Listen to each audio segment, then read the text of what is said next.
காரியம், எதுவும் லேசான காரியம், லேசான காரியம், எதுவும் லேசான காரியம். பலனுள்ளவன் பலனற்றவன், பலனுள்ளவன் பலனில்லாதவன், யாராயிருந்தாலும் உதவிகள் செய்வது லேசான காரியம். என் இயேசுவுக்கு லேசான காரியம், லேசான காரியம், எதுவும் லேசான காரியம்.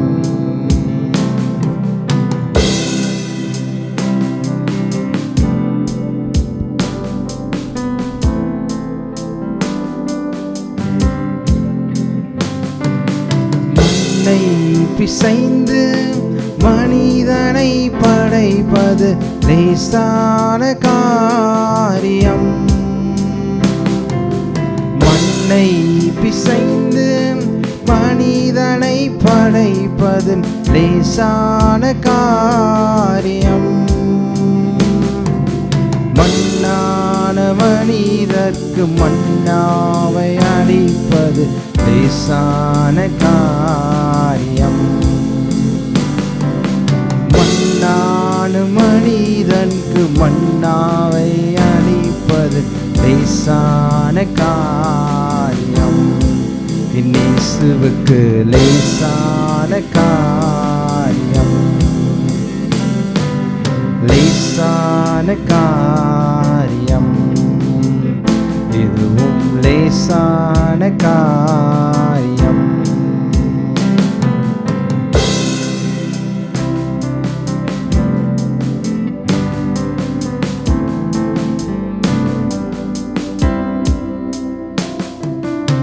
பலவீனத்தை நீக்கி பலனை தருவது லேசான காரியம், வியாதிகளை போக்கி சுகத்தை தருவது லேசான காரியம்,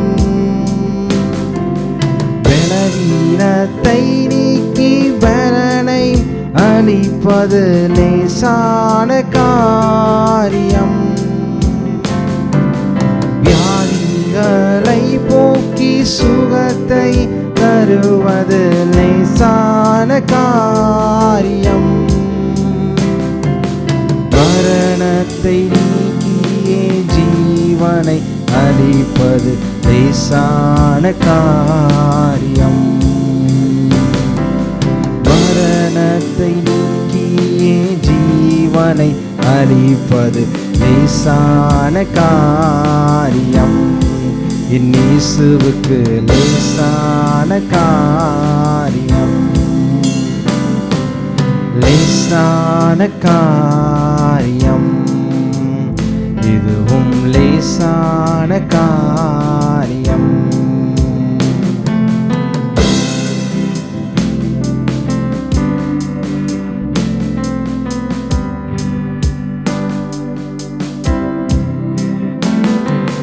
வறட்சியை நீக்கி செழிப்பை அளிப்பது லேசான காரியம், குறைச்சலை போக்கியே நிறைச்சலை தருவது லேசான காரியம், வறட்சியை நீக்கியே செழிப்பை அளிப்பது லேசான காரியம், போக்கி நிறைச்சலை தருவது லேசான காரியம், உயரத்தை போக்கியே உயரத்தில் வைப்பது லேசான காரியம், உயரத்தை போக்கியே உயரத்தில் வைப்பது லேசான காரியம். என் இயேசுவுக்கு லேசான காரியம். லேசான காரியம், லேசான காரியம், எதுவும் லேசான காரியம். பலனுள்ளவன் பலனற்றவன், பலனுள்ளவன் பலனில்லாதவன், யாராயிருந்தாலும் உதவிகள் செய்வது லேசான காரியம். என் இயேசுவுக்கு லேசான காரியம். லேசான காரியம், இதுவும் லேசான காரியம். பலனுள்ளவன் பலனற்றவன், பலனுள்ளவன் பலனில்லாதவன், யாராயிருந்தாலும் உதவிகள் செய்வது லேசான காரியம். என் இயேசுவுக்கு லேசான காரியம். லேசான காரியம், என் இயேசுவுக்கு லேசான காரியம். என் நேசருக்கு லேசான காரியம். என் இயேசுவுக்கு லேசான காரியம்.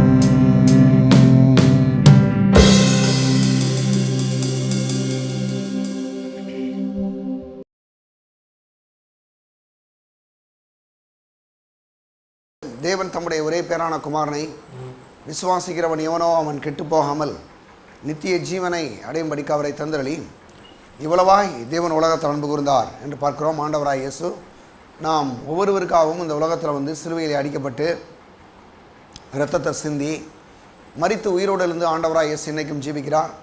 ஆண்டவராய் இயேசுவை ஆண்டவராக ஏற்றுக்கொள்ளாதவர்கள் உங்களுடைய நல்வாழ்வுக்கென்று உங்களுடைய ஆசீர்வாதத்துக்கென்று ஆண்டவராய் இயேசுவை ஆண்டவராக ஏற்றுக்கொள்ளுங்கள். ஆண்டவராய் இயேசுவை ஆண்டவராக ஏற்றுக்கொண்ட தேவனுடைய பிள்ளைகள் இந்த உலகத்தில் வெற்றியான ஆசீர்வாதமான ஒரு செழிப்பான வாழ்க்கையை வாழும்படி தேவன் நம்மை அழைத்திருக்கிறார்.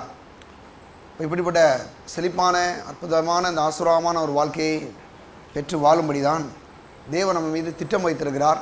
ஆனால் அநேக மக்கள் இதை என்ன பண்ண நினைக்கிறாங்கன்னா, கிறிஸ்தவ வாழ்க்கைன்றது ஒரு கண்ணீரும் கவலையும் பிரச்சனை நிறைந்தது தான் வாழ்க்கை அப்படின்ற மாதிரி மக்கள் நினைக்கிறாங்க. ஆனால் வேதம் சொல்லுது, தேவன் தம்முடைய ஒரே பேரான குமாரனை விசுவாசிக்கிறவன் எவனோ அவன் கெட்டு போகாமல் நித்திய ஜீவனை அடையும்படிக்கு அவரை தந்தருளி இவ்வளவாய் தேவன் உலகத்தில் அன்பு கூர்ந்தார் என்று சொல்கிறார். அப்போ ஆண்டவரை பாருங்கள், குமாரராய் இயேசு இந்த உலகத்தில் ஏன் கொடுத்தாரு அப்படின்னா, நம்ம எல்லா விதமான நன்மைகளையும் பெற்று அனுபவிக்கும்படி தான் கொடுத்தார். யோவான் சுவிசேஷம் 1:12 சொல்லுது, அவருடைய நாமத்தின் மேல் விசுவாசம் உள்ளவர்களாய் அவரை ஏற்றுக்கொண்டவர்கள் எத்தனை பேர்களோ அத்தனை பேர்களும் தேவனுடைய பிள்ளைகளாகும்படி தேவன் அவர்களுக்கு அதிகாரம் கொடுத்தார். என்னைக்கு நம்ம ஆண்டவராய் இயேசுவை யாரெல்லாம் ஏற்றுக்கொள்கிறோமோ நம்ம எல்லாருமே தேவனுடைய பிள்ளைகள் தான். தேவனுடைய பிள்ளைகள் தான்றத தேவனே அதிகாரம் கொடுத்து வச்சுருக்கிறாரு. பாருங்கள், இன்றைக்கி இந்திய நாட்டினுடைய பிரஜைன்றதுக்கு நிறைய ஆதாரங்கள் இருக்குது. பிறந்த உடனே பாருங்கள், அந்த பித் சர்டிஃபிகேட்லேயே போடுறாங்க கரெக்டாக இந்த எல்லாமே எழுதி வச்சிடறாங்க. அடுத்து பாருங்கள், கொஞ்சம் வளர்ந்தோன்னே இப்போல்லாம் பார்த்தீங்கன்னா ஆதாரெல்லாம் கொண்டு வந்துட்டாங்க. கண்ணு கை விரல் வரைக்கும் எல்லாம் ரெக்கார்ட் ஆகிடுது. ரொம்ப பாருங்கள். அப்புறம் என்னென்னா, இப்போ குடும்ப அட்டையெல்லாம் கொண்டு வந்துட்டாங்க, என்னென்னமோ வச்சுருக்காங்க, நிறையா வச்சுருக்காங்க. ஏன்னா இந்திய தேசத்தினுடைய ஒரு பிரஜை அப்படின்றதுக்கு அதான் பாருங்கள் ஆதாரங்களை வச்சுருக்காங்க. ஆனால் ஆண்டவர் வானத்தையும் பூமி உண்டாக்கின தேவாய் தேவன் அவர் சொல்கிறார், யோவான் சுவிசேஷம் 1:12 அவருடைய நாமத்தின் மேல் விசுவாசமுள்ளவர்களாய் அவரை ஏற்றுக்கொண்டவர்கள் எத்தனை பேர்களோ அத்தனை பேர்களும் தேவனுடைய பிள்ளைகளாகும்படி தேவன் அவர்களுக்கு அதிகாரம் கொடுத்தார் அப்படின்னு. அப்போ இன்றைக்கி நமக்கு வானத்தையும் பூமி உண்டாக்கின தேவாய் தேவன் ஒரு அதிகாரம் கொடுத்துருக்கிறாரு. என்னென்னா, ஆண்டவராய் இயேசுவை ஆண்டவர் யாரெல்லாம் ஏற்றுக்கொண்டார்களோ எல்லா பேருக்கும் ஆண்டவர் கொடுத்துருக்க ஒரு பெரிய ஸ்லாக்கியம், நாம் தேவனுடைய பிள்ளைகள். அந்த தேவனுடைய பிள்ளைகள் எப்படி நம்ம தேவனுடைய பிள்ளைகள் ஆனோம்? விசுவாசத்தினால தான் ஆனோம். ஏன்னா பாருங்கள், எப்படி விசுவாசித்தோன்னா, தேவன் உண்டென்றும் அவர் தம்மை தேடுவதற்கு பலனளிக்கிறவர் என்று விசுவாசிக்க வேண்டும். பாருங்க, அப்போ தேவன் உண்டென்றும் ஒரு தம்மை தேடுவதற்கு பலனளிக்கிறவர் என்று விசுவாசிக்க வேணும்னு சொன்னதுனால அவரை தேடணும், அவரை தேடினா நமக்கு பலன் கிடைக்கும் என்ற அந்த விசுவாசம் இருக்கிறதுனால தான் இன்றைக்கி நம்ம ஆண்டவரை நோக்கி வர்றோம். ஆண்டவர் எது கேட்டாலும் செய்வார்னு நம்ம விசுவாசிக்கிறோம். அது மட்டும் இல்லாமல் பாருங்கள், விசுவாசம் எப்படி வருதுன்றதையும் சொல்கிறாரு. விசுவாசம்னா என்ன? நம்பப்படுவதில் உறுதியும் காணப்படாதவைகளின் நிச்சயமாக இருக்கிறது என்ற எபிரேயர் 11:1 சொல்லுது. அப்போ இந்த விசுவாசம் எப்படி வருன்றதை பற்றி கேட்கணுன்னா பாருங்கள், விசுவாசம் கேள்வினால் வரும். கேள்வி தேவனுடைய வசனத்தினால் வரும். எந்த அளவுக்கு நீங்கள் தேவனுடைய வார்த்தையை கேட்குறீங்களோ அந்த அளவுக்கு விசுவாசம் வரும். எந்த அளவுக்கு பிரச்சனையையும் கவலையும் கண்ணீரையும் குறித்து நீங்கள் கேள்விப்படுறீங்களோ அந்த அளவுக்கு பிரச்சனை வரும். அப்போ நம்ம எதை கேட்குறன்றல ரொம்ப கவனமாக இருக்கணும். தேவனுடைய வார்த்தை கேட்கும்போது பாருங்கள், கண்டிப்பாக விசுவாசம் வரும். விசுவாசம் இருந்தால் கண்டிப்பாக மற்ற எல்லா விதமான நன்மைகளையும் ஈஸியாக ஆசீர்வாதங்களை பெற்றுக்கொள்ளலாம். ஆனால் இந்த விசுவாசம் வர்றதுக்கு தேவனுடைய வார்த்தை கேட்குறோம். அதே போல் தேவ அன்பிலே நாம் நடப்பது மிக மிக முக்கியம் என்று வேதம் போதிக்கிறது. நம்பிக்கை, விசுவாசம், அன்பு மூன்றும் நிலைத்திருக்கிறது. இதில் அன்பே பெரியது என்று வேதம் சொல்லுது. அப்போ அன்பு பெரியதுன்னா அன்பு தான் இந்த நம்பிக்கையையும் விசுவாசத்தையும் செயல்படுத்துகிற ஒன்றாக இருக்கிறது. அப்போ இந்த தேவ அன்பிலே நம்ம ஒவ்வொரு நாளையும் நடக்கும்படி நம்மளை அர்ப்பணிக்க வேண்டும். அதை பற்றி நம்ம ரோமர்கள் இருப்போம் 12ஆம் அதிகாரத்திலேருந்து சில காரியங்களை பார்க்க போகிறோம். இன்றைக்கும் அங்கேருந்து நம்ம பார்க்க போகிறோம். ரோமர்கள் இருப்போம் 12ஆம் அதிகாரம் 17ஆம் வசனத்தை இன்றைக்கி நம்ம பார்க்குறோம். ஒருவனுக்கும் தீமைக்கு தீமை செய்யாதிருங்கள், எல்லா மனுஷருக்கும் முன்பாகவும் யோக்கியமான விஷய நாடுங்கள். என்ன சொல்கிறாருன்னா, ஒருவனுக்கும், உலகத்தில் எந்த மனுஷனுக்கும் நீங்கள் தீமைக்கு தீமை செய்யாதீங்க. ஏன்னா இன்றைக்கி தீமை செய்கிற ஆளுகள் தான் அந்த உலகத்தில் நிறையா இருக்கிறத நம்ம பார்க்குறோம். ஒரு ஆள் ஒன்று செஞ்சானா அதுக்கு 10 செய்கிறதுக்கு ரெடியாக இருக்கிறாங்க. நிறைய தீமைகள் நிறைந்த, ஏன்னா இந்த உலகத்தில் பிசாசு இருக்கிற வரைக்கும் பிசாசு நிறையா தீமைகள் இந்த உலகத்தில் விதைச்சி வச்சுருக்கான். எங்கே பார்த்தாலும் தீமைகள் தான். ஏன்னா தீமைகள் இல்லாத இடமேன்னு சொல்லலாம். ஏன்னா பிசாசு இந்த உலகத்தில் இருக்கிறதுனால அவன் தீமைகளை எங்கே பார்த்தாலும் விதைச்சி வச்சுருக்கான். ஒரு தெரியாதனமாக ஒன்று நடந்துச்சுன்னா அவங்க 10 செய்கிறக்கெல்லாம் ரெடியாக இருக்காங்க. ஆனால் ஆண்டோடைய பிள்ளைகளுக்கு ஆர்டர் சொல்கிறாரு, தீமைக்கு தீமை என்ன செய்யுங்க, தீமைக்கு தீமை செய்யாதிருங்கள், எல்லா மனுஷருக்கும் முன்பாகவும் யோக்கியமானவைகளை செய்ய நாடுங்கள். என்ன செய்யணுமா? யோக்கியமான செய்கிற நாடுங்கள். இப்போ தீமைக்கு தீமை செய்யாதிருக்கிறது ஒரு பெரிய அற்புதமான ஒரு குணாதிசயம், கர்த்தருடைய மிகப்பெரிய ஒரு அன்பு. ஏன்னா அன்றைக்கி ஆண்டோடைய பிள்ளைய நம்ம எப்படி இருக்கணும்னா, தீமைக்கு தீமை செய்கிற மாதிரி ஒரு வாழ்க்கை வாழவே கூடாது. நிறைய இடங்களில் பார்த்தீங்கன்னா மனுஷங்கிட்ட பார்த்தீங்கன்னு பார்க்கும்போது ஒன்று யாராவது ஒரு சின்ன தவறான வேணுனே அதுக்கு ஒரு 10 இதை கொண்டு நிப்பாட்டுவாங்க. ஆனால் ஆண்டவர் சொல்கிறாரு, ஆண்டோடைய பிள்ளைகளை நமக்கு தீமைக்கு தீமை செய்யாதிருங்கள், எல்லா மனுஷருக்கு முன்பாகவும் யோக்கியமானவைகளை செய்ய நாடுங்கள் அப்படின்றாரு. ஏன்னா ரோமர்கள் பற்றி ஏற்கனவே நான் சொன்னேன், வாரம் சொல்லியிருக்கிறேன். முதல் 11 அதிகாரங்கள் தேவ அன்பை குறித்து எழுதப்பட்டிருக்கு, ரட்சிப்பை குறித்தும் தெய்வீக அன்பை குறித்தும் சொல்லப்பட்டிருக்கு. 12ஆம் அதிகாரத்திலிருந்து 16ஆம் அதிகாரம் வரைக்கும் இருக்கக்கூடிய 5 அதிகாரங்கள் ஆண்டவராய் இயேசுவை ஆண்டவர் என்று ஏற்றுக்கொண்ட தேவனுடைய பிள்ளைகளாய் நாம் எப்படி இந்த உலகத்தில் அன்பாக நடக்க வேண்டும் என்பதை பற்றி போதிக்குது. அதில் இப்போ இந்த 12ஆம் அதிகாரத்தில் தொடர்ந்து நம்ம பார்த்துட்டு வர்ற விஷயங்களில் தீமைக்கு தீமை செய்யாதிருங்கள், எல்லா மனுஷருக்கு முன்பாகவும் யோக்கியமான செய்ய நாடுங்கள் என்ற இந்த பகுதிக்கு தான் நம்ம போகிறோம். இன்றைக்கி தீமைக்கு தீமை செய்ய மாட்டோம்னு நம்ம ஒரு முடிவு எடுத்தோன்னு வச்சுங்க. எல்லோரும் என்ன பண்ணுறாங்கன்னா, இந்த ஆளுக ரொம்ப பாவம் பலவீனமான ஆளுக போல், ஒரு வீக்கான ஆளுக கிறிஸ்தவங்களா, அவங்க எந்த தீமைக்கும் தீமை செய்ய மாட்டாங்க, பாவம் அவங்க ஒரு மாதிரி பலவீனமான ஆளுக, நம்மளை எதிர்க்க முடியாதவங்க அப்படின்னு அவங்க நினச்சிக்கிட்டு இருக்காங்க. ஆனால் உண்மை என்ன தெரியுமா உங்களுக்கு? அவங்களுக்கு இல்லாத பலனை தேவன் நம்ம கொடுத்துருக்கிறார். வேதம் சொல்லுது, அவர் காண்டாமிருகத்துக்கு ஒத்த பலனை நம்ம கொடுத்துருக்காராம். காண்டாமிருகத்துக்கு ஒத்த பலனை நம்ம கொடுத்துருக்கிறார் என்று என்னாமத்தில் சொல்கிறார். அது மட்டும் இல்லாமல் என்னை பலப்படுத்துகிற கிறிஸ்துவினாலே எல்லாவற்றையும் செய்ய எனக்கு பலன் உண்டு என்று சொல்லப்பட்டிருக்கு இல்லையா? கர்த்தர் என் ஜீவனின் பலனானவர் என்று வேதம் சொல்லுது. அப்போ நம்மளை கர்த்தர் இந்த உலகத்தில் இருக்க மனுஷன் தான் இன்றைக்கி பலவீனமாக வாழ்கிறான். அவன்கிட்ட ஒரு பிரச்சனையை சொன்னீங்கன்னா சுக்குநூறாய் உடைஞ்சிடறான். நம்ம மனுஷர்களாக இருந்தாலும் எதையும் ஜெயிக்கக்கூடிய அந்த பலனை தேவன் நம்ம கொடுத்துருக்கிறார். கண்ணீர் விட்டு அழுகிறதுக்காக தேவன் நம்மளை அழைக்கலைங்க. எந்த பிரச்சனையை எதிர்கொண்டு ஜெயிக்கக்கூடிய பலனை நமக்கு கொடுத்துருக்கிறார் ஆண்டவர். அதனால் வந்து நான் சொல்கிறேன், பயப்பட நம்ம அவசியமே இல்லை.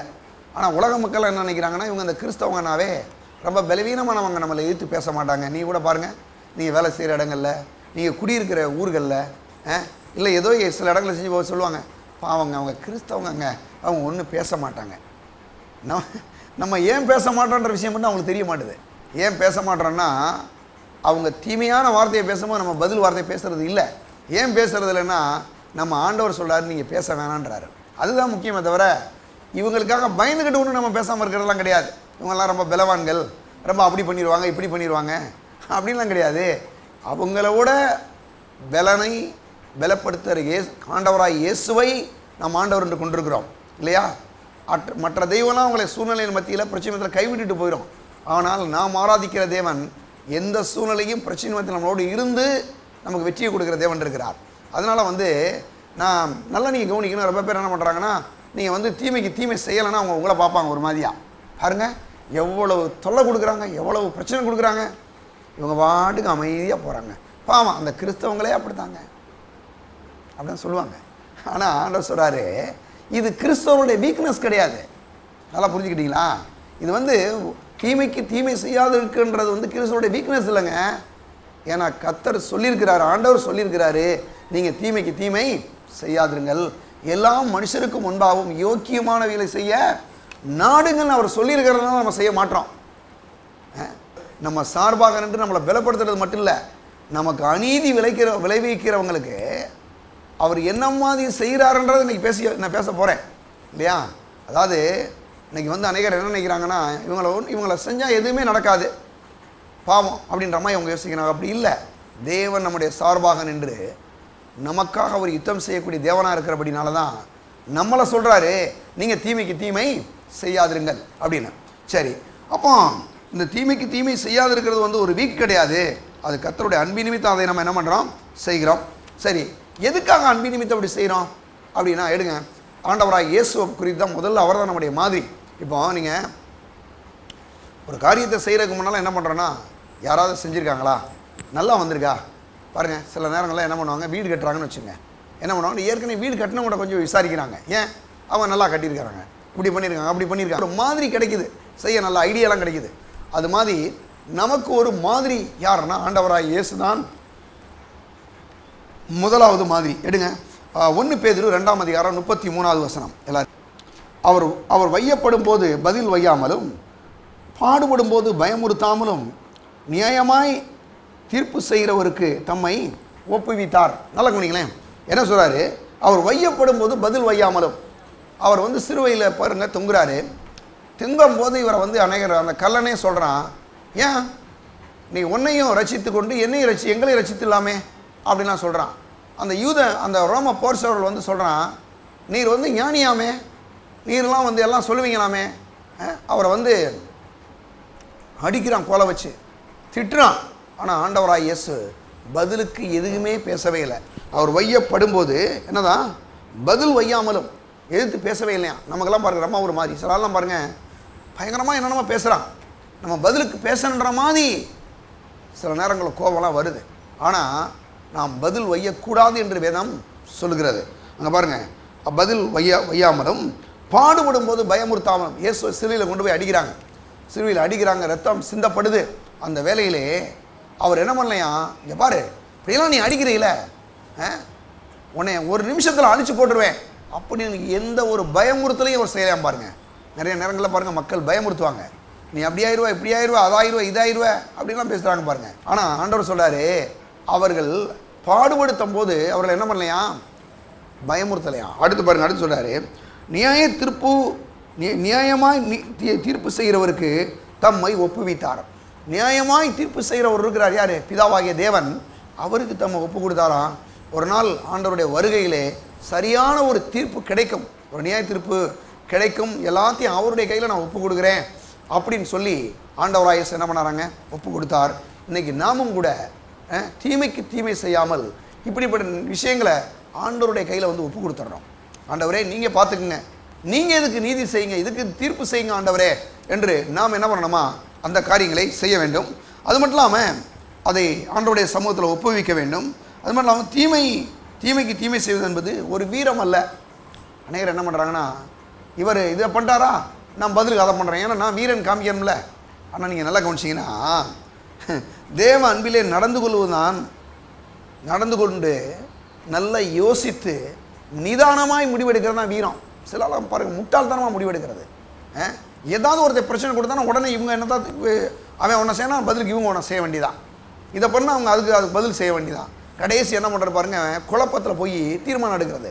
எப்போயுமே நல்லா ஒன்று புரிஞ்சுக்க தேவனுடைய பிள்ளைகளே, ரொம்ப குழப்பமாக இருக்கீங்க, ரொம்ப மன கஷ்டமாக இருக்குது, ரொம்ப ஒரு மாதிரி சோர்வாக இருக்குது, அப்படிப்பட்ட நேரங்களில் எந்த ஒரு தீர்மானத்தையும் அவசரப்பட்டு எடுக்கக்கூடாது. ரொம்ப கவனமாக இருங்க. அப்படி தீர்மானம் எடுப்பீங்கன்னா அது மிகப்பெரிய தோல்வியாக அமைஞ்சிடும். என்ன பண்ணணும்னா, பிரச்சனை வருது, ஒரு மாதிரி குழப்பமாக இருக்குது, ஒரு மாதிரி ஒன்றும் செய்ய முடியலை.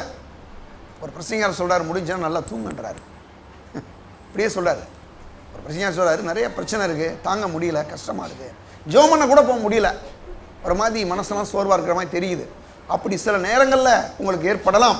பிசாசு உலகத்தில் இருக்கிறனால சில பிரச்சனைகளையும் சில மன அழுத்தங்களையும் சில மாதிரி காரியங்களையும் கொண்டு வருவான். அந்த மாதிரி நேரங்களில் அந்த குழப்பத்தின் மத்தியில் அவசரப்பட்டு சிலரை போய் திட்டுறது, சிலரை போய் சண்டை போடுறது, சில நேரங்களில் தவறான சில தீர்மானங்கள் எடுக்கிறது. அப்படி செய்யாமல் நல்ல ரெஸ்ட் எடுத்து, நல்லா நான் சொல்ல போனால் நல்லா கொஞ்சம் நல்லா சாப்பிட்டுட்டு, சில நேரங்களில் சாப்பிட்றதுக்கே மனசு வராது, அந்த மாதிரி சில பிரச்சனை இருக்கும். ஆனால் அந்த மாதிரி நேரங்களில் நீங்கள் என்ன பண்ணுறீங்க, நல்லா சாப்பிட்டுட்டு கொஞ்சம் நல்லா தூங்கிட்டு நல்லா ஃப்ரீ ஆகிட்டு ஆண்டவருடைய சமூகத்தில் நல்லா ஜெபம் பண்ணுங்க. ஜெபம் பண்ணிவிட்டு அப்புறமேல் தீர்மானம் எடுங்க. தீமைக்கு தீமை செய்கிறத அந்த மாதிரி தான் பிசாசு சொல்லுவான். அவங்க அப்படி பண்ணிட்டாங்களா, நீ பதிலுக்கு இப்படி பண்ணு, நீ யார், நீ ஆண்டவருடைய பிள்ளைன்னு சொல்லி இப்படி போயிட்டே இருந்தேன்னா அவங்க உன்னை வந்து எதாவது பண்ணிடுவாங்க அப்படின்னு. நீங்கள் ஒன்று செய்யுங்க. நம்ம ஆண்டவர் சொல்லியிருக்காரு, தீமைக்கு தீமை செய்யாமலும் எல்லா மனுஷருக்கும் முன்பாகவும் யோக்கியமான செய்ய நாடுங்கள்ன்றார். அப்போ எல்லா மனுஷருக்கும் முன்னால் சொல்லுவாங்க, அம்மா நான் பேசிட்டேன், இவங்க தான் கிறிஸ்தவங்க, ஞாயிற்றுக்கிழமை அன்னைக்கு சர்ச்சுக்கு போகிறாங்க, இவங்களும் அப்படி செய்யலாமா கேட்டிருக்கீங்களா? அவங்க செய்வாங்க எவ்வளோ வேணாலும். ஆனால் நம்மளை சொல்லுவாங்க, இவங்க அப்படி செய்யலாமா அப்படின்னு பேசுவாங்க. நான் சொல்கிறேன், அந்த மாதிரி நேரங்களில் அப்படி மக்கள் பேசாதபடிக்கு நாம் நம்மை கவனமாக அந்த இடத்துல நடத்தி கொள்ளுவோம். அது மட்டும் இல்லாமல் அங்கே சொல்கிறார், அப்போ கரெக்டான முடிவு எடுக்கணும் பாருங்கள். அது மட்டும் இல்லாமல் ஆண்டவராக இயேசுவை சிலுவையில் அடிக்கும்போது அவர் என்ன செய்கிறாருன்னு பாருங்கள். எடுங்க, மத்தேயு சுவிசேஷம் 26ஆம் அதிகாரம் 51ஆம் வசனத்திலிருந்து 54ஆம் வசனம் வரைக்கும் நான் வாசிக்கிறேன்.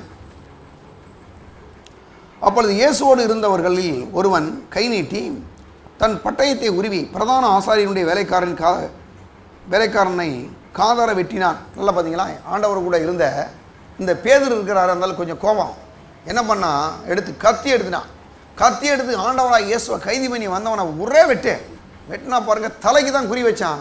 ஆனால் மிஸ் ஆகி என்ன ஆயிடுச்சு, காதில் போய் பட்டு காது துண்டா ஓடி போயிடுச்சு, தரையில் போய் விழுந்துருச்சு. ஆண்டவர் உடனே அவனுக்கு ஒட்ட வைக்கிறார் எடுத்து. பாருங்கள் எப்படி அன்பு பாருங்கள், ஆண்டவருடைய அன்பு. உடனே ஆண்டவர் சொல்கிறார், அவனுக்கு பார்த்து சொல்கிறாரு, என்ன சொல்கிறார் பாருங்களேன். அப்பொழுது இயேசு அவனை நோக்கி, உன் பட்டயத்தை திரும்பி அதன் உரையிலே போடு, பட்டயத்தை எடுக்கிற யாவரும் பட்டயத்தால் மடிந்து போவார்கள்.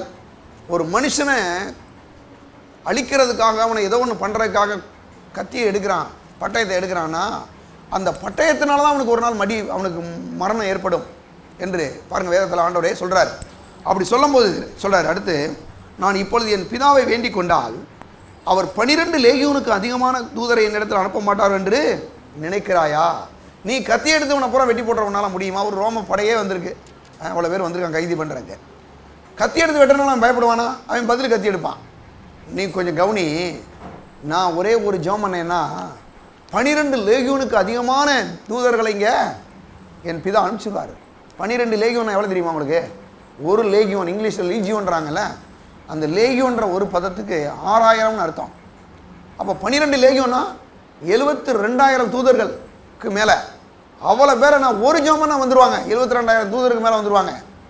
ஒரு தூதனே போதும் அடிக்கிறதுக்கு இந்த ஆளுகளை. என்னன்னா பெரிய ஆளாமே, ஒரு தூதன் எவ்வளோ பேர் அடித்தான் தெரியுமா? 1,85,000 பேரை காலிப்பட்டான் ஒரே ஒரு தூதங்க. அவ்வளோ பெரிய ஆள். நம்ம கூட இருக்க தூதெல்லாம் சாதாரண தூதன் நினைக்காங்க, பெரிய ஆள்லாம் இருக்கிறான் நம்ம கூட. ஆனால் நம்ம என்ன பண்ணணும், அவன் இருக்கிறான்றதை கொஞ்சம் கவனமாக பார்த்து பேசணும்.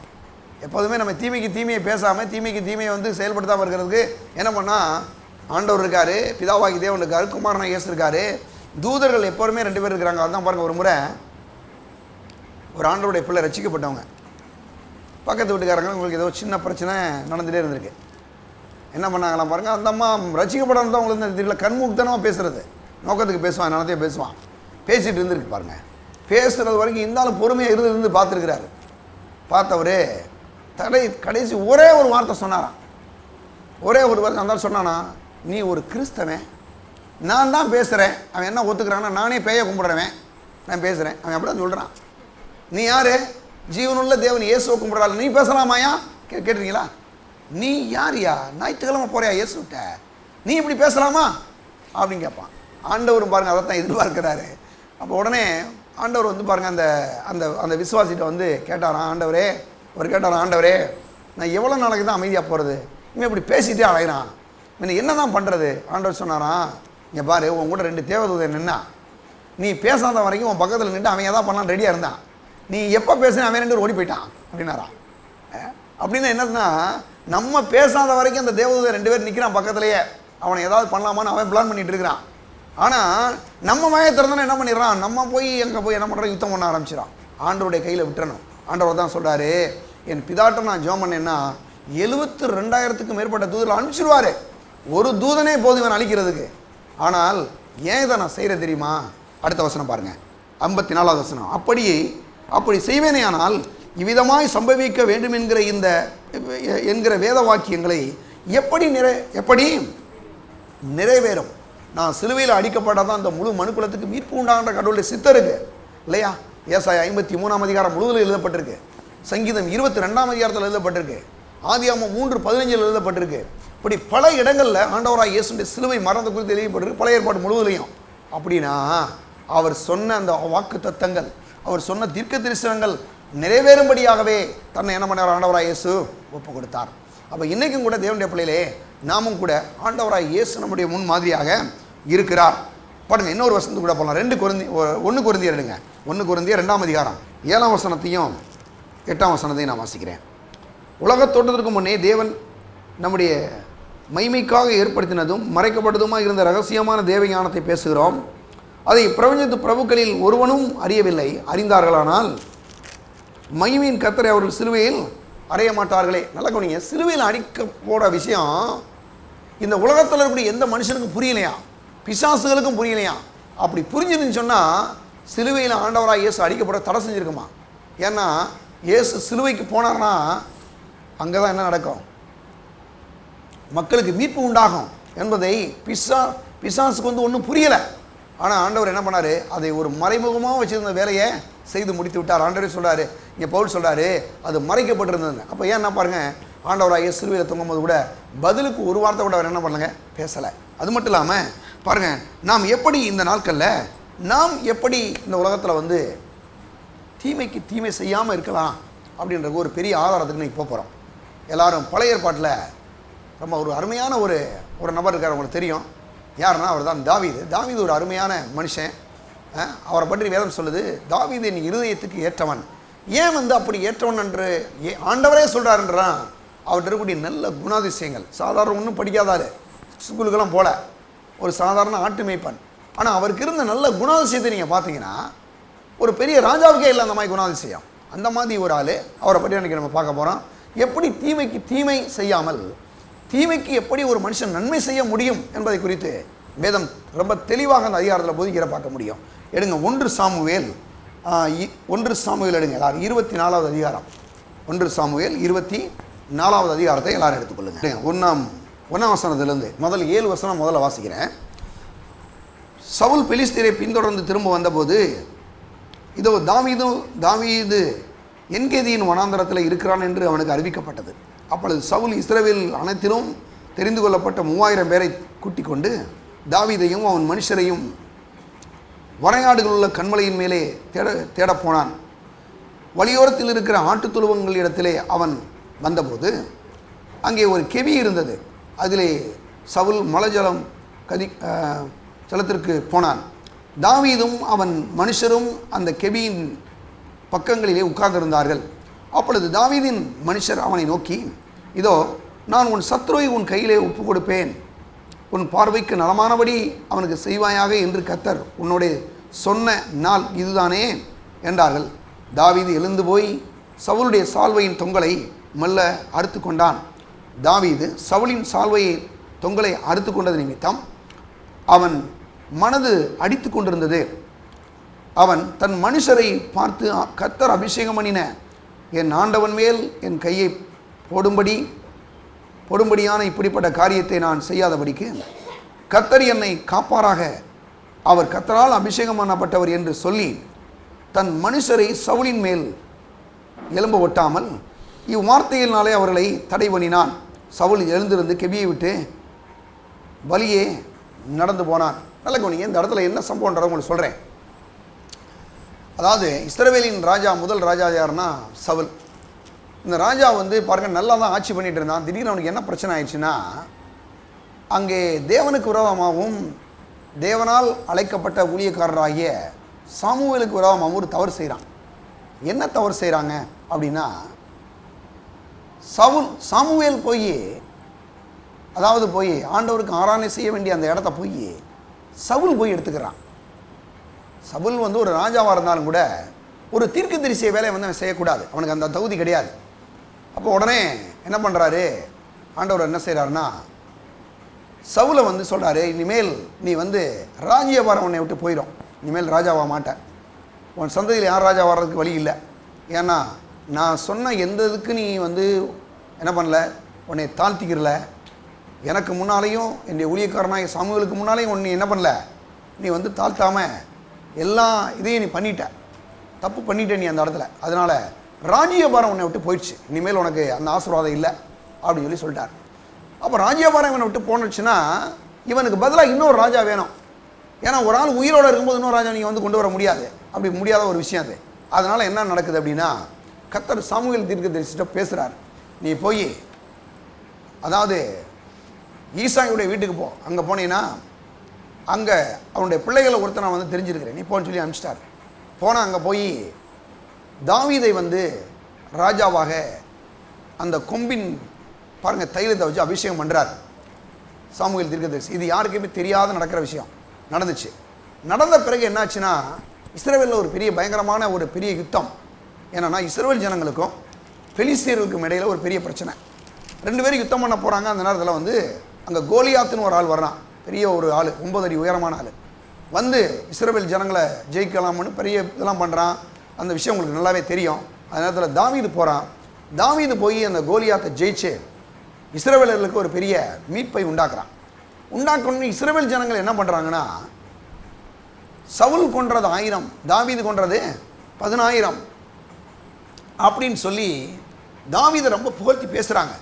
இது வந்து சவுலுக்கு வந்து பிடிக்கலை. ஏன் பிடிக்கலைன்னா, நல்லா கவனிங்களேன், கர்த்தருடைய அபிஷேகமானப்பட்ட ஒரு மனுஷன் வந்து அவன் மற்றவங்க ஆசீர்வதிக்கப்படுறத வந்து விரும்புவான். அதெல்லாம் நீங்கள் புரிஞ்சுக்கணும். அதெல்லாம் நல்லா ஆண்டவருடைய பிள்ளையாக இருந்தீங்கன்னா, நல்லா அபிஷேகப்பட்டிருக்கீங்க, நல்லா ஜெபிக்கிறீங்க, நல்லா இருக்கிறீங்கன்னா மற்றவங்க முன்னேறதை பற்றி நீங்கள் கவலையப்பட மாட்டீங்க. ஏன்னா உங்களை கர்த்தர் உயர்த்துவாரே, அந்த இது வந்துடும். ஆனால் ஒரு ஆளுக்கு கர்த்தருடைய அபிஷேகம் அவனை விட்டு போயிடுச்சு, அவன் கடவுளை விட்டுட்டு போயிட்டான்னா அடுத்தவனுடைய ஆசீர்வாதத்துக்கு அவன் தகுதியில்லாத ஒரு மனுஷனாக போயிடுறான். அப்போ மற்றவங்க ஆசீர்வதிக்கப்படும் போது அவனுக்கு என்ன ஆயிடுதுன்னா, பொறாமை வந்துடுது.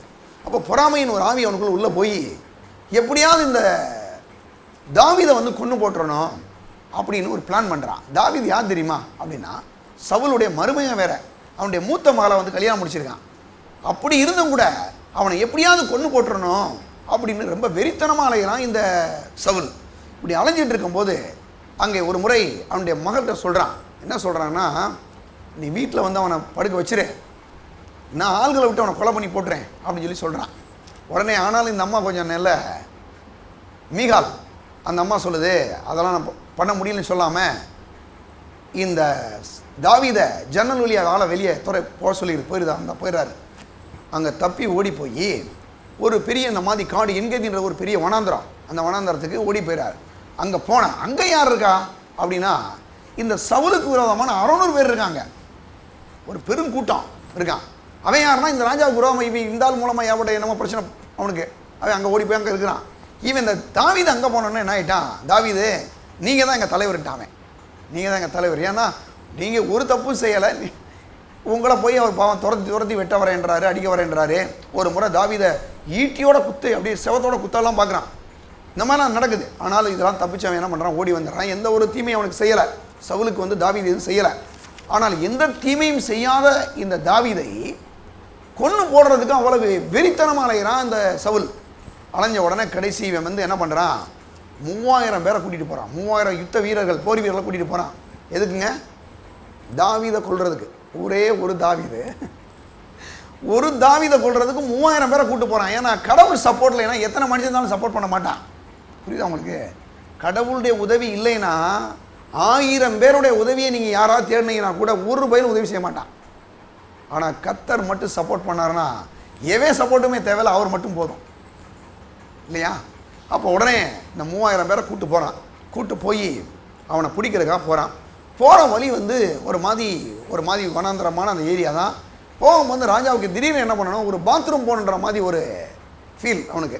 சரி, 3000 பேர் ஒரு இடத்துல நின்றுக்கிட்டான். நல்லா கவனிங்க, நீங்கள் இந்த கதையை கரெக்டாக புரிஞ்சினா தான் நான் பண்ணுற பிரசங்கம் உங்களுக்கு புரியும். 3000 பேர் ஒரு இடத்துல நின்றுக்கிட்டான், அவன் பாட்டுக்கு நின்ட்டான்.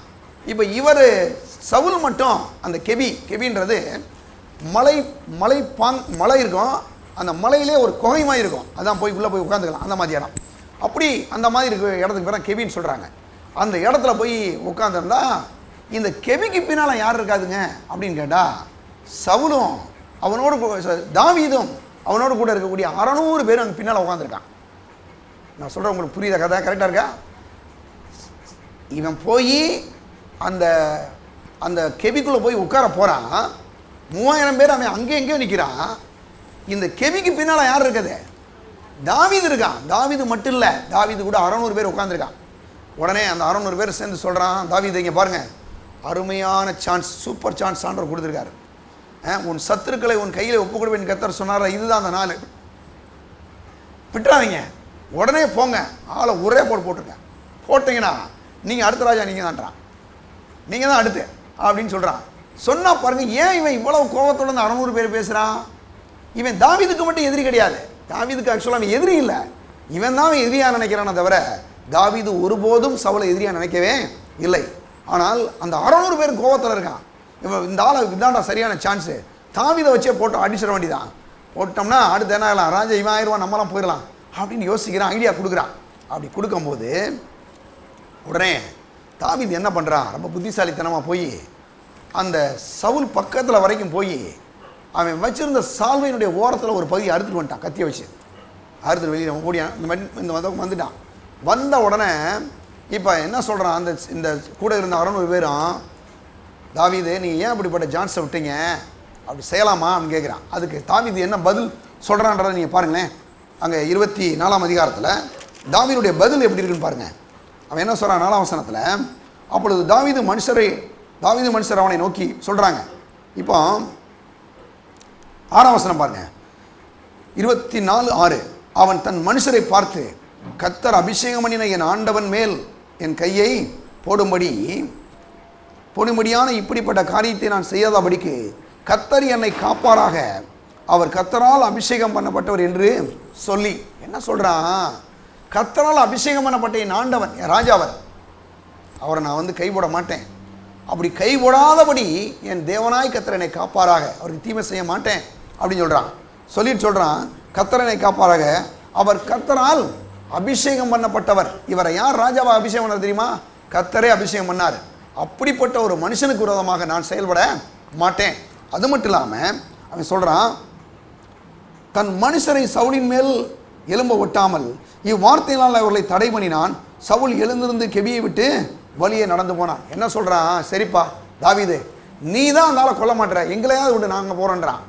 அதுக்கும் தாவீது என்ன சொல்கிறான்னா, கர்த்தரால் அபிஷேகம் பண்ணப்பட்டவரை நீங்கள் என்ன பண்ணக்கூடாது, ஒன்றும் செய்யக்கூடாதுன்னு சொல்லி அந்த ஒரு மனுஷர் கூட இவன் கை மேலே அவன் தொடாதபடிக்கு பார்த்துக்கிட்டான் தாவீது. எவ்வளோ ஒரு நல்ல மனுஷன் பார்த்தீங்களா? இவன் ஒரு தப்பும் செய்யாத தாவீதை கொல்லுவதற்காக 3000 பேரை கூட்டு வர்றான். ஆனால் இவன் என்ன பண்ணுறான், தாவீது போய் ஒரு மனுஷனுடைய உதவியே இல்லாமல் அவனை கொண்டு போட்டுடலாம் சவுலை. ஆனால் அதை அவன் செய்யலை. இப்படி செய்யாத போது இவன் என்ன பண்ணுறான், அந்த கெபியை விட்டு தாவீது அப்படியே நடந்து போயிட்டு இருக்கான். அந்த சவுல் நடந்து போகிறான். சவுல் அந்த காட்டு வழியாக நடந்துட்டு இருக்கான். நடக்கும்போது தாவீது இப்போ கூப்பிட்றான், தாவீதே கூப்பிட்றான். பாருங்கள் அந்த சம்பவத்தை வாசிப்போம் நம்ம. 8ஆம் வசனத்தில், அப்பொழுது தாவீது எழுந்திருந்து கெபியிலிருந்து புறப்பட்டு சவுலுக்கு பின்னாக போய் ராஜாவாகிய என் ஆண்டவனே என்று கூப்பிட்டான். சவுல் திரும்ப பார்த்தபோது தாவீது தரை மட்டும் என்னது முகம் குனிந்து வணங்குறான். எப்படி சொல்கிறான் பாருங்க. அதாவது பின்னால் போகிறான், போயிட்டு சொல்கிறான், இவனை கொல்றதுக்கு தான் வந்திருக்கான். ஆனால் அவனை பார்த்து கூப்பிட்றான், ராஜாவே அப்படின்னு கூப்பிட்றான். கூப்பிட்ட உடனே இவன் திரும்பி பார்த்தோன்னே அப்படியே தரை மட்டும் கீழே குனிஞ்சு வணங்குறான். யாரை பார்த்துங்க? கொல்ல வந்த ஒரு எதிரியை பார்த்து ஒருத்தன் தலை மட்டும் வணங்குறானா எவ்வளோ உரிய ஒரு அன்பு இருக்கணும், எப்படிப்பட்ட ஒரு அர்ப்பணிப்பு இருக்கணும். தீமை செஞ்ச வந்த ஒரு சவுலுக்கு அவனை நேசித்திருந்தா அப்படி அவனை அப்படி செய்ய முடியும். கடவுளுக்கு எவ்வளோ ஒரு பயந்த மனுஷனாக தாவீது இருக்கிறான்றதை நீங்கள் பார்க்கணும். அது மட்டும் இல்லாமல் சவுலை நோக்கி, தாவீது உமக்கு பொல்லாப்பு செய்ய பார்க்கிறான் என்று சொல்லுகிற மனுஷனுடைய வார்த்தையில் ஏன் கேட்கிறீர்? இதுக்கு என்ன பிரச்சனைன்னா, சில ஆளுங்க கலவரம் பண்ணுறதுக்குனே சில ஆள் இருப்பான். இந்த மாமனாருக்கு மருமகனுக்கு ஜென்ரல் ஒரு குரூப் இருந்திருக்கான் உள்ள. அந்த ஆள் பாட்டுக்கு அந்த ஆள் இருக்கான், இந்த ஆள் பாட்டுக்கு இந்த ஆள் இருக்கான். அப்படி போயிட்டு இருக்கும்போது இங்கே சவுல் தாவீது ரொம்ப ஞானமாக கடவுளுடைய அன்பின் நிமித்தம் ரொம்ப அழகாக நடந்துக்கிறான். அவன் சொல்கிறான், இவ்வளவு மனுஷருடைய பேச்சை கேட்டு என்னை இப்படி துரத்துறீங்களே, என் மேலே என்ன குற்றம் கண்டுபிடிச்சிங்க? ஒரு தவறு நான் செய்யலை. அது மட்டும் சொல்கிறான் பாருங்க. இதோ கத்தர் இன்று கெபியிலே உம்மை என் கையிலே ஒப்பு கொடுத்தார். கெபியில் நீர் உட்கார்ந்துருக்கும் போது கத்தரே என் கையில் உங்களை மாட்டி விட்டுட்டார் என்பதை இன்றைய தினம் உம்முடைய கண்கள் கண்டதே. உம்மை கொன்று போட வேண்டும் என்று சிலர் சொன்னார்கள். ஆனாலும் என் கை உம்மை தப்ப விட்டது. என் ஆண்டவன் மேல் என் கையை போட்டேன். என் ஆண்டவன் மேல் என் கையை போடேன். அவர் கர்த்தரால் அபிஷேகம் பட்டவராமே என்றேன். என் தகப்பனே பாரும், என் கையில் இருக்கிற உம்முடைய சால்வையின் தொங்கலை பாரும். நீ நம்பலையா? நான் உன்னை கொன்றேன்னு சொல்கிற விஷயத்தை நீங்கள் நம்பலையா? பாருங்க, என் கத்தியை வச்சு உங்களுடைய சால்வையை நான் அறுத்துருக்கிறேன். இந்த சால்வையை அறுத்த மாதிரி உங்கள் கழுத்துறது எவ்வளோ நேரம் ஆயிருக்கும் அப்படின்னு ஒரு கேள்வி கேட்குறான். இப்போ கேட்டுட்டு சொல்கிறான் பாருங்க, என் தகப்பனை பாரும், என் கையில் இருக்கிற உம்முடைய சால்வையின் தொங்கலை பாரும். உம்மை கொன்று போடாமல் உம்முடைய சால்வையின் தொங்கலை அறுத்து கொண்டேன். என் கையிலே பொல்லாப்பும் துரோகமும் இல்லை என்றும் உமக்கு நான் குற்றம் செய்யவில்லை என்றும் அறிந்து கொள்ளும். நீரே என் பிராணனை வாங்க அதை வேட்டையாடுகிறீர். என்னது? நீர் தான் இந்த மாதிரி என் பிராணனை வாங்க வகை வேட்டையாடுகிறீர் அப்படின்னு சொல்லிட்டே வரான். கர்த்தர் எனக்கும் உமக்கும் நடு நின்று நியாயம் விசாரித்து கர்த்தர்தாமே என் காரியத்திலே உமக்கு நீதியை சரி கட்டுவாராக. உம்முடைய பேரிலே நான் கைபோடுவதில்லை. சொன்னால் ஆண்டவரே அதை பார்த்துக்கிறட்டும், அவரே நீதி செய்யட்டும், நான் உங்களை ஒன்றும் செய்ய மாட்டேன், கைபோட மாட்டேன். முதியோர் மொழிப்படியே ஆகாதவர்களிடத்திலே ஆகாமியம் பிறக்கும், ஆகையால் உம்முடைய பேரிலே நான் கைபோடுவதில்லை. என்ன சொல்கிறான்? நம்ம ஊரில் ஒரு பழமொழி இருக்குது, நம்ம ஊரில் கூட பழமொழி இருக்குல்ல, அது மாதிரி அவங்க ஊரில் ஒரு பழமொழி இருக்கான். என்னென்னா, ஆகாதவருடைய கையில் என்னதான் ஆகாமியம் பிறக்குமா. பொல்லாத மனுஷன் இருக்கானே, அவன்கிட்ட பொல்லாத காரியங்கள் பிறக்குன்னு சொல்லி நம்முடைய பழமொழிகள் நம்முடைய முதியோர் சொல்லுவாங்க இல்லையா, அந்த மாதிரி நீர் பொல்லாத காரியங்களை செய்ய பார்க்கிறீர், அப்படி செய்ய நீ நினைக்கிறீர் அப்படின்னு சொல்கிறான். சொல்லிட்டு, இஸ்ரவேலின் ராஜா யாரை தேட புறப்பட்டார்? ஒரு செத்த நாயா, ஒரு தொல்லுப்பூச்சியா? நீர் யாரை பின்தொடர்? என்ன மாதிரி தாழ்மை பாருங்க. இவன் நினச்சிருந்தா அதனால ஒரே போட்டுக்கலாமா இல்லையா? போட்டுருக்கலாம். ஆனால் என்ன சொல்கிறான்? நீர் யாரை தேடுகிறீர்? ஒரு செத்த நாயவா? அவன் சொல்கிறான், தன்னை சொல்லிக்கிறான், நான் ஒரு செத்த நாயின்றான். அது அடுத்து சொல்கிறான், நான் ஒரு தெல்லுப்பூச்சி. நம்ம ஊரில் அந்த கூடு கட்டுதில் என்ன பூச்சி அது?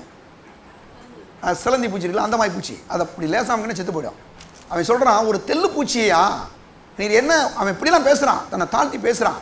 பேசிட்டு சொல்கிறான் பாருங்க, சொல்கிறான். சொல்லிட்டு, கர்த்தர் நியாயாதிபதியாக இருந்து எனக்கு உமக்கு நியாயம் தீர்த்து எனக்காக வழக்காடி நான் உம்முடைய கைக்கு தப்ப என்னை விடுவிப்பாராக என்றான். தாவீது இந்த வார்த்தையிலே சவுலோடு சொல்லி முடித்த பின்பு, சவுல் என் குமாரனாகி தாவீதே, இது உன்னுடைய சத்தமல்லவா என்று சொல்லி சத்தமிட்டு அழுதான். நல்லா கவனிங்களேன், கொல்ல வந்த ஆளை, இவனை கொலை செய்ய வந்தால் அழுக வச்சுட்டான். எப்படி பார்த்தீங்களா?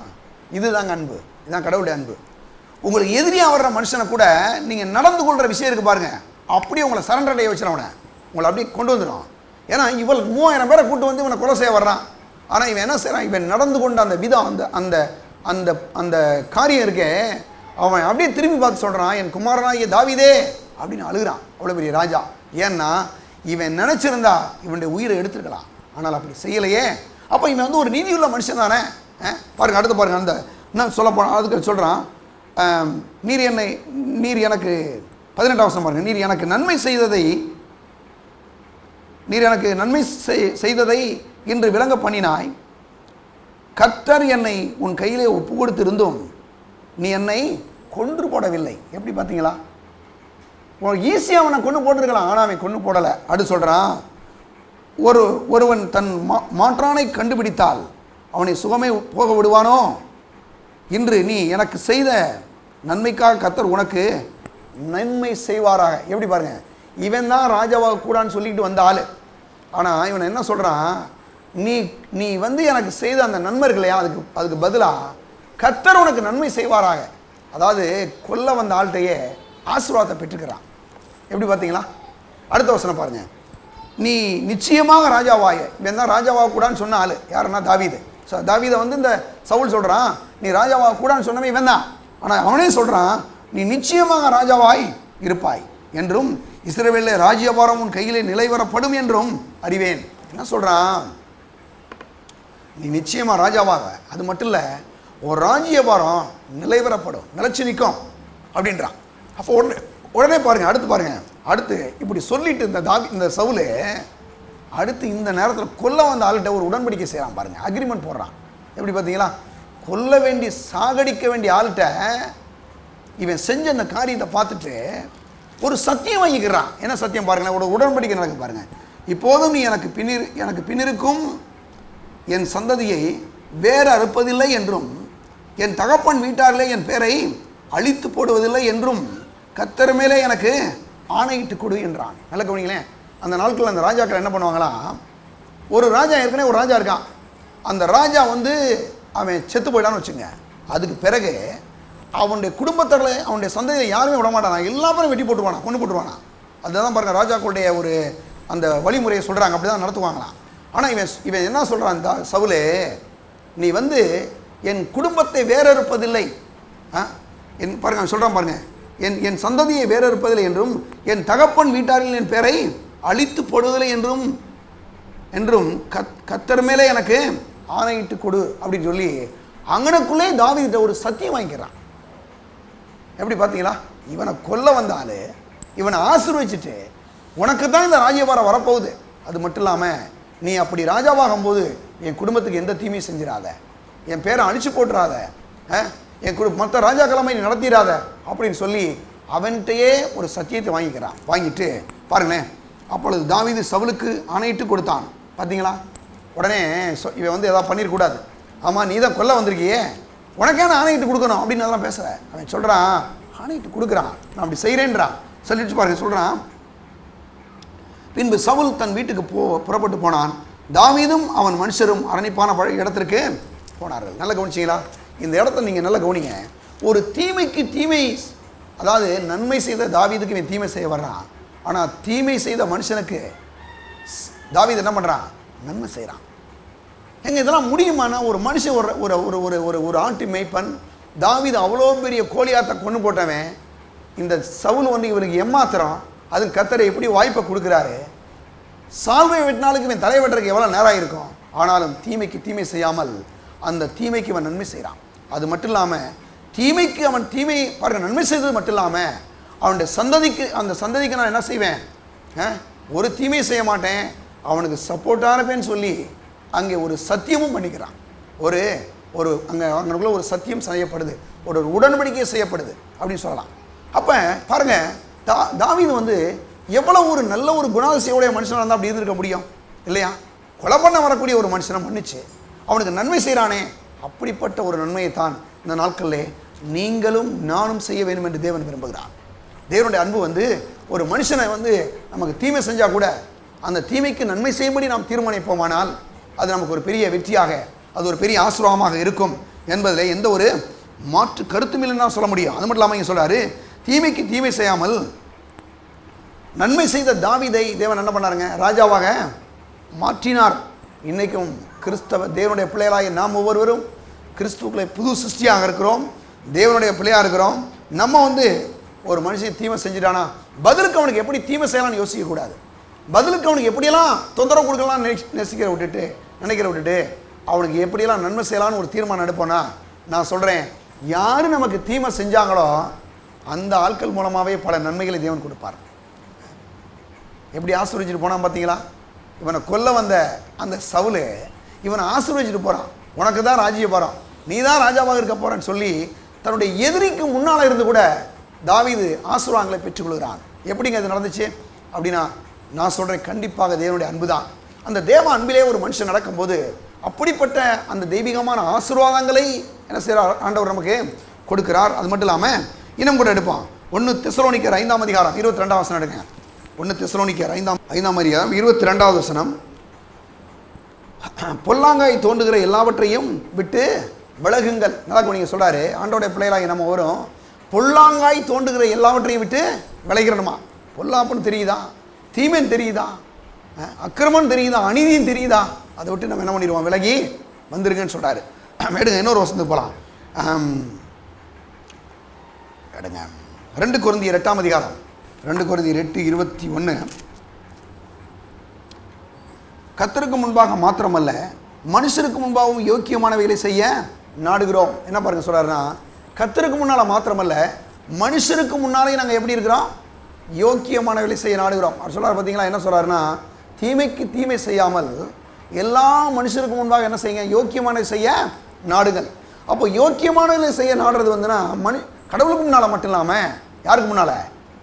ஆண்டவருக்கு முன்னால் மாத்திரம் இல்லாமல் மனுஷனுக்கு முன்னாலேயும் யோக்கியமான செய்ய என்ன பண்ணணுமா? நம்ம நாடணுமாம். எடுங்க ஒரு மத்தேயு சுவிசேஷம் 5ஆம் அதிகாரம்.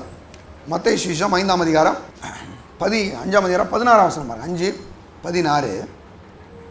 இவ்விதமாய் மனுஷர் உங்கள் நற்கிரிகளை கண்டு பரலோகத்தில் இருக்கிற உங்கள் பிதாவை மைமைப்படுத்தும்படி உங்கள் வெளிச்சம் அவர்கள் முன்பாக பிரகாசிக்க கடவுது. எவ்விதமாய் அப்படின்னா 15ஆம் வசனம் பாருங்கள். எவ்விதமாய்னு போட்டுருப்பாருங்க.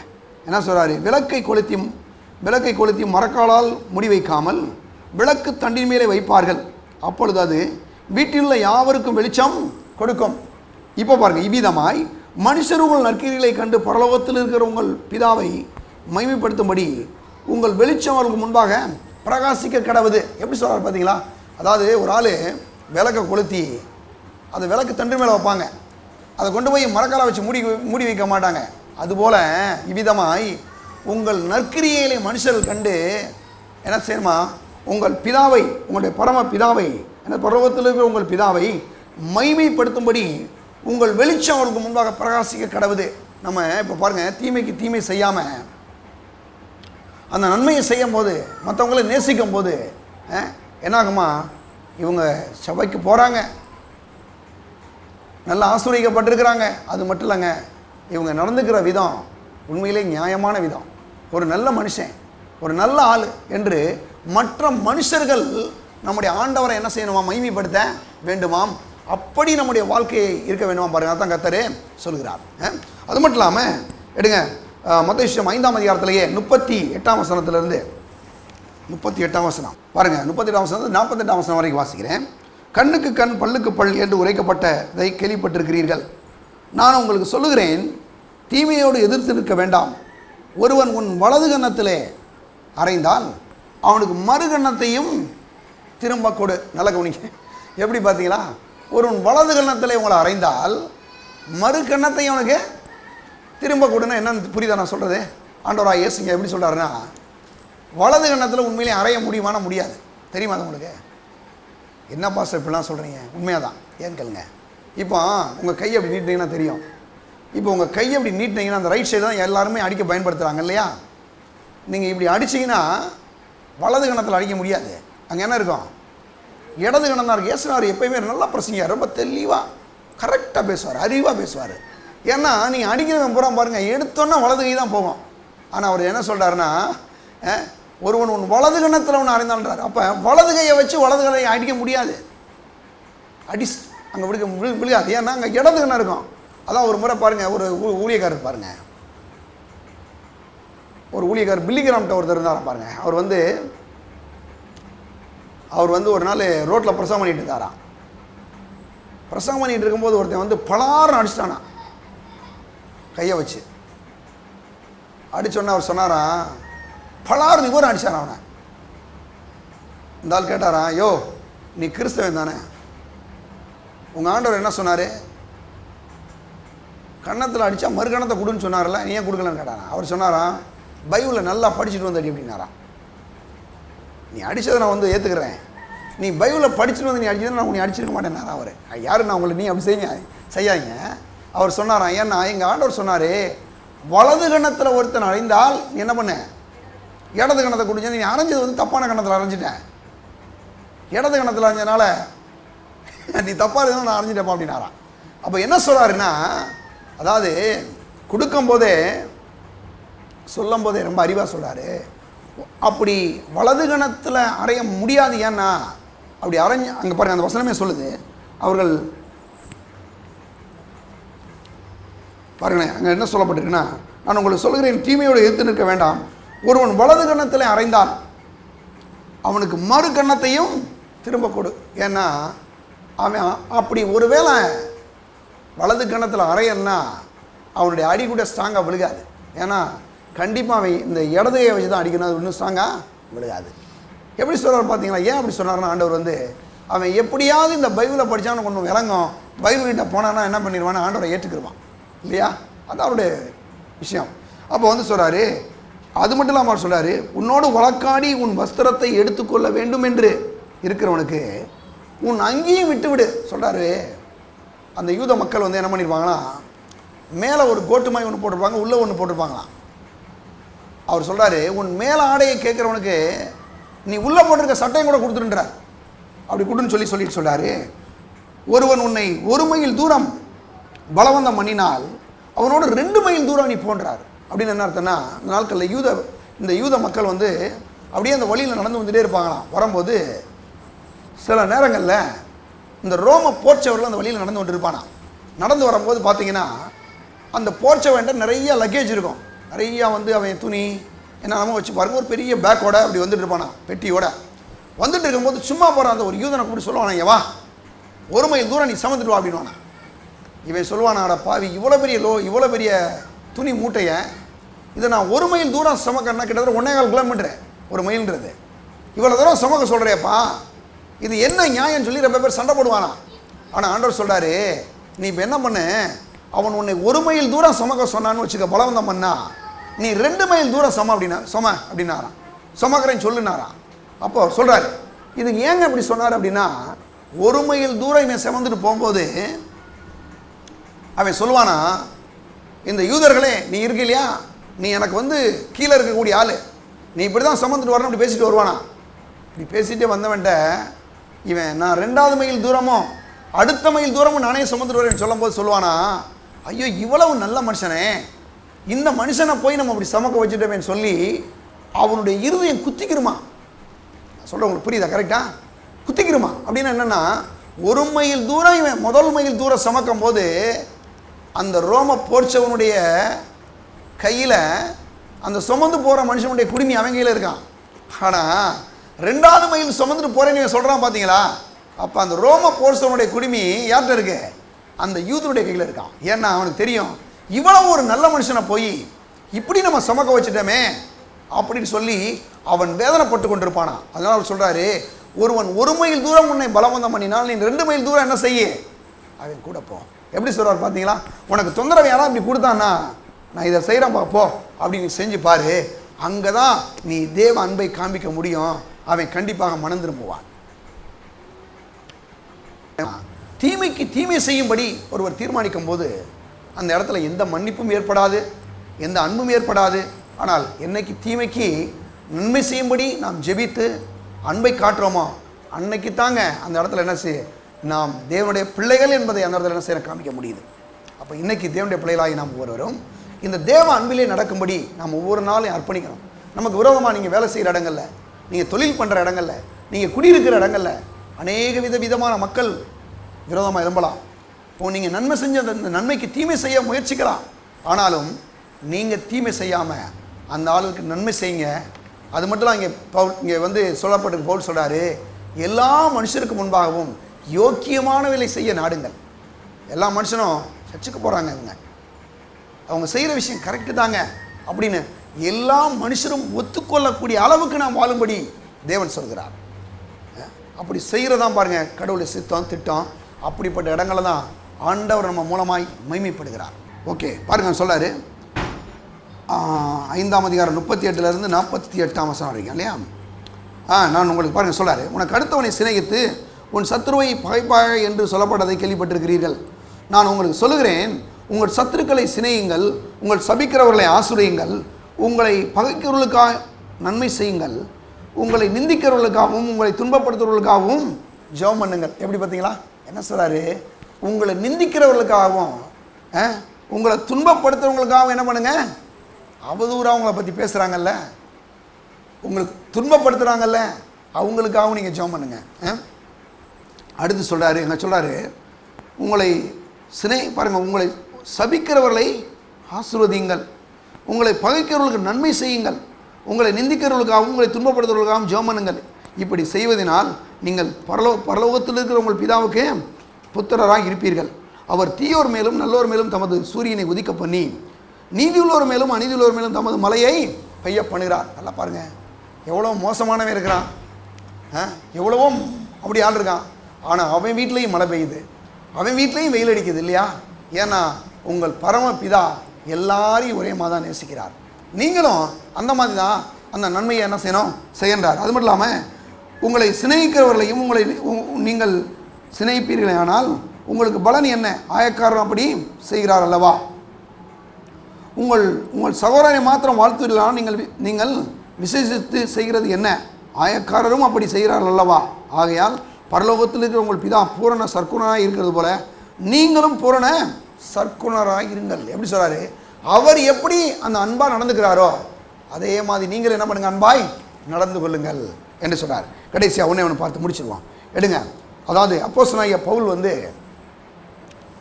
அப்போஸ்தலர் 8ஆம் அதிகாரம் 1ஆம் வசனத்தில் எடுங்க, அந்த சம்பவத்தை எடுப்புங்க, சீக்கிரம் போகலாம். 8ஆம் அதிகாரம் அப்போஸ்தலர் 8ஆம் அதிகாரம் 1ஆம் வசனம். அவனை கொலை செய்வதற்கு சவுல் சம்மதித்திருந்தான். பாருங்கள், அக்காலத்தில் எருசலேமிலே சபைக்கு மிகுந்த துன்பம் உண்டாயிற்று. அப்பொழுது அப்போஸ்தலர் தவிர மற்ற யாவரும் யூதேயா சமாரியா தேசங்களிலே சிதறப்பட்டு போனார்கள். என்ன சொல்கிறாங்கன்னா, அவனை கொலை செய்யறதுக்கு சவுல் சம்மதித்திருந்தான். நல்லா கவனிங்கன்னா, யாருன்னா அந்த ஸ்தேவான் ஒரு தப்பு செய்யலைங்க, ஆண்டவரை பற்றி பிரசங்கம் பண்ணா. அதுக்காக இந்த சவுல் என்ன பண்ணுறான்? கொண்டு போய் கொலை செய்யும்படி அந்த இடத்துல பாருங்கள் அனுமதியெலாம் வாங்கி அவன் முன்னால் தான் அவனை கொலை செய்கிறாங்க. ஆனால் என்ன நடந்துச்சு தெரியுமா? அவன் ஒரு ஜெபம் பண்ணான். யார்? அந்த ஸ்தேவான் ஜெபம் பண்ணுறான். என்ன ஜெபம் பண்ணான் பார்த்தீங்களா? 60ஆம் வசனம் பாருங்கள், 7:60. அவனோ முழங்கால் படியிட்டு, ஆண்டவரே இவர்கள் மேல் இந்த பாவத்தை சுமத்தாதிரும் என்று மிகுந்த சத்தமிட்டு சொன்னான். இப்படி சொல்லி நித்திரை அடைந்தான். சொல்கிறான், ஆண்டவரே இவர்கள் மேல் இந்த பாவத்தை சுமத்தாதிருன்னு ஒரு ஜெபம் பண்ணுறான். இந்த ஜெபத்தில் பவுலுக்கு சேர்த்து ஜெபம் பண்ணுறான். கொலை செய்யும்படி தூண்டின ஒரு மனுஷனுக்கு ஜெபம் பண்ணுறான். கடைசி நாள் என்ன பலன் ஏற்படுச்சுன்னா, இந்த சவுல் பவுலாக மாறி ரட்சிக்கப்படுறான். ரட்சிக்கப்பட்டு பாருங்கள் ஆண்டவர்கிட்ட வர்றான். வந்த உடனே இப்போ ஒரு ஆள்கிட்ட அனுப்புகிறான். எடுங்க 9ஆம் அதிகாரம், எடுங்க 9ஆம் அதிகாரம். அப்போஸ்தலர் 9ஆம் அதிகாரத்தில் 13ஆம் வசனத்திலிருந்து 16ஆம் வசனம் வரைக்கும். அதற்கு அனனியா, ஆண்டவரே இந்த மனுஷன் எருசலேமில் உள்ள உம்முடைய பரிசுத்தவான்களுக்கு எத்தனையோ பொல்லாங்குகளை செய்தான் என்று அவனை குறித்து அநேகரால் கேள்விப்பட்டிருக்கிறேன். இங்கேயும் உம்முடைய நாமத்தை தொழுதுகொள்கிறவர்கள் யாவரையும் கட்டும்படி அவன் பிரதான ஆசாரியர்களால் அதிகாரம் பெற்றிருக்கிறானே என்றான். அதற்கு கர்த்தர், நீ போ, அவன் பிரஜாதிகளுக்கும் ராஜாக்களுக்கும் இஸ்ரவேல் புத்திரருக்கும் என்னுடைய நாமத்தை அறிவிக்கிறதற்காக நான் தெரிந்து கொண்ட பாத்திரமாய் இருக்கிறான். அவன் என்னுடைய நாமத்து நிமித்தம் எவ்வளவாய் பாடுபட வேண்டும் என்பதை நான் அவனுக்கு காண்பிப்பேன் என்றார். பாருங்கள், இப்படிப்பட்ட ஒரு மோசமான ஆளை அந்த ஒரு மனுஷனுடைய அன்பின் ஜெபம் என்ன பண்ணிடுங்க? மாற்றிருச்சு. இன்றைக்கும் கூட தேவனுடைய பிள்ளைகளே நான் சொல்கிறேன், ஒரு சவுல் பவுலாக மாறுவதில் இங்கே ஸ்தேவானுடைய ஒரு ஜெபம் முக்கியமான பங்கு வகிக்குது. அவன் தீமைக்கு தீமை செய்யும்படி, ஆண்டவரே இப்படி பண்ணிட்டான், அவனை அழிஞ்சு போட்டுன்னு சொல்லி ஜெபம் பண்ணல. ஆண்டவரே இவன் மேலே இந்த பாவத்தை சுமத்தாதிரும். அப்படி ஒரு ஜெபம் அந்த சவுலை பவுலாக மாற்றி புதிய ஏற்பாட்டில் கிட்டத்தட்ட 3ல் ஒரு பகுதி முழுசு இவன் தான் எழுதியிருக்கான். ஏன் தெரியுமா? அப்படின்னா அந்த அன்பின் ஜெபம், அந்த அன்பான மனுஷனுடைய அந்த அன்பின் பார்வை இவனை மாற்றிடுச்சு. இப்போ இன்றைக்கும் கூட தேவனுடைய பிள்ளைகளே, நம்ம ஒவ்வொரு நாளும் ஒரு விஷயத்தை கற்றுக்கணும். பாருங்கள், அதுலேயே அந்த 13 16 கூட பார்த்தீங்களா, அவன் என்னுடைய நாம நிமித்தம் எவ்வளவாய் பாடுபட வேண்டும் என்று நான் அவனுக்கு காண்பிப்பேன். இவன் ஒருத்தலாக தான் கொள்றதுக்கு இது பண்ணுறான். ஆனால் பவுல் இந்த சவுல் மூலமாக பல ஆயிரக்கணக்கான லட்சக்கணக்கான மக்கள் என்ன பண்ணாங்க, ரசிக்கப்பட்டாங்க. எப்படி பார்த்தீங்கன்னா என்ன காரணம் தெரியுமா? ஒரே ஒரு மனுஷனுடைய அன்பின் ஜெபம்.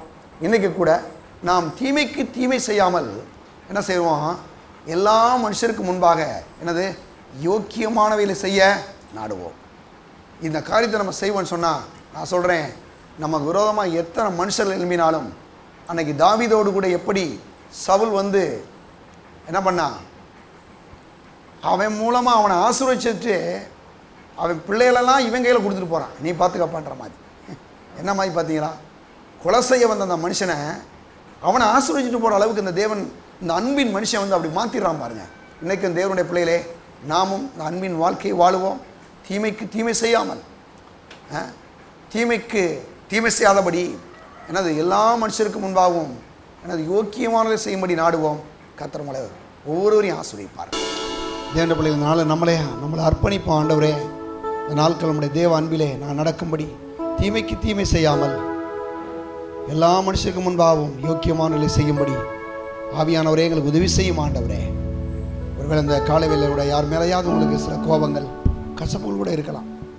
அந்த மனுஷர்களை மன்னிச்சுட்டு, இப்படிப்பட்ட மனுஷர்களுக்கு ஒருவேளை அவங்க உங்களுக்கு தீமை கூட செஞ்சுருக்கலாம்.